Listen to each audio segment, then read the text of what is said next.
So, you've decided it's time to buy a new TV. You think it's going to be simple, right? Get a bigger, better screen, but then you start looking and suddenly you're just drowning in this sea of acronyms, model numbers, and features. It is overwhelming.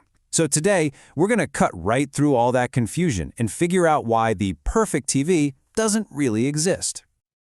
I mean, we've all been there. You're staring at a wall of TVs in a store, or more likely, you're just scrolling endlessly online, and you're wondering, what is the actual difference between a U7N and a U8N? Why does this one brand have a feature that this other one totally ignores? It's enough to make you just want to give up and stick with your old TV. And trust me, you are not alone. This quote right here is from a viewer, JF Cody, and man, it just perfectly captures that feeling of analysis paralysis. He's trying to do the right thing, upgrade his TV, do his research, and he just ends up more confused than when he started. It's such a classic problem, so let's actually use his situation to untangle this whole mess. All right, let's dive into JF's dilemma. He wants to upgrade from what's already a pretty solid TV, but his first choice has him, second-guessing everything. And this is where a little bit of knowledge can save you a whole lot of buyer's remorse down the line. Okay, so looking at his options here, JF's gut feeling was totally on the money. Canceling that Hisense QD7 was a really wise move because, believe it or not, it would have actually been a step down in picture quality from his current TCL. So the real choice, where it gets interesting, is between two big upgrades, the Hisense U7N or the U8N. Let's get to the core of the choice. Is that U8N really worth an extra $300? Well, that money buys you some very real, very tangible improvements in picture quality. With the U8N, you're going to get much better contrast, with blacks so deep they actually start to rival those much more expensive OLED TVs. Plus, it gets a lot brighter, which makes all that HDR content just pop off the screen, and it's a huge advantage if they're watching in a bright room. Now, here's a super crucial detail that is so easy to miss when you're shopping. For these specific 75-inch models, the manufacturer actually uses a different kind of screen panel. And this creates a trade-off. You get much better viewing angles, which is great if you have people watching from the side of the room, but you do sacrifice a little bit of that super deep black contrast. There's no right answer here, it's all about what's right for your living room. And this brings us to another really common frustration. You've got a PlayStation, an Xbox, a soundbar, maybe a Blu-ray player, so why on earth don't these premium TVs just come with more HDMI ports? You'd think they would, right?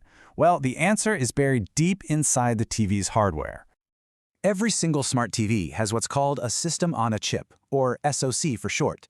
The easiest way to think about it is as the TV's central brain. This one tiny component dictates pretty much everything: how fast the menus are, what smart features it has, and, you guessed it, how many inputs and outputs it can support. And this is where the whole supply chain gets involved. Okay, so here's the business reality. Not every TV brand makes its own brain. A lot of them, even big ones like Sony, buy their SoCs from suppliers like MediaTek. And those suppliers, well, they offer a set menu of cost-effective chips. If a TV brand wanted to add a fifth HDMI port, they'd have to get a custom, way more expensive chip. So a lot of the time, they're at the mercy of what's available and what's affordable.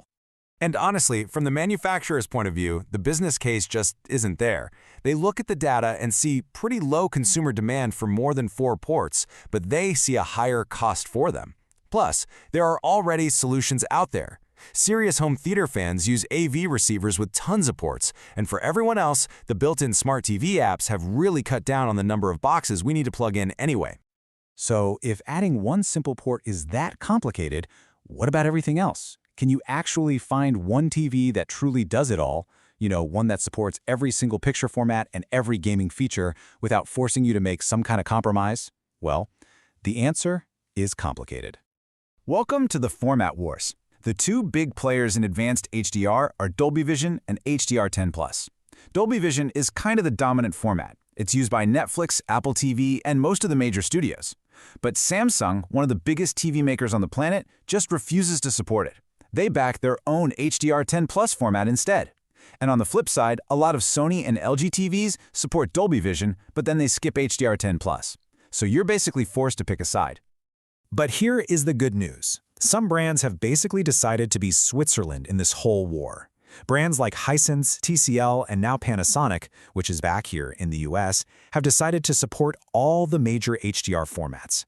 With one of these TVs, you don't have to choose. You can stream a Dolby Vision movie from Netflix, then flip over to an HDR 10 Plus show on Prime Video, and your TV will handle both of them perfectly. And what's really amazing about this is that this kind of have-it-all format support isn't just for the $1,000 flagship models anymore. You can find some really budget-friendly TVs from these brands that not only support every HDR format, but also pack in all the key gaming features you'd want, like variable refresh rate and 144 Hz support. It's incredible.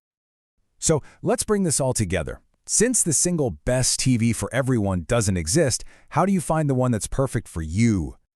The key is just asking yourself the right questions. Are you willing to spend a bit more for that better contrast, like with the U8N? Is your family going to be watching from all over the room, making those wide viewing angles more important? Do you have next-gen game consoles that need those high-speed HDMI ports? Do you mostly watch Netflix with its Dolby Vision? Answering these questions for yourself will guide you to a way smarter purchase than just chasing the highest model number. So here's the bottom line. Yes, every TV purchase involves some kind of trade-off. You might give up a little contrast for better viewing angles, or choose one HDR format over another.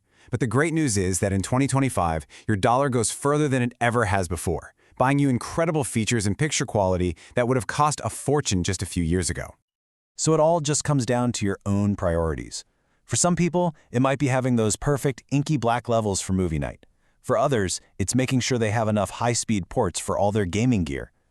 Thinking about that one non-negotiable feature, that's the first real step to finding the TV that's not perfect for the world, but is perfect for you.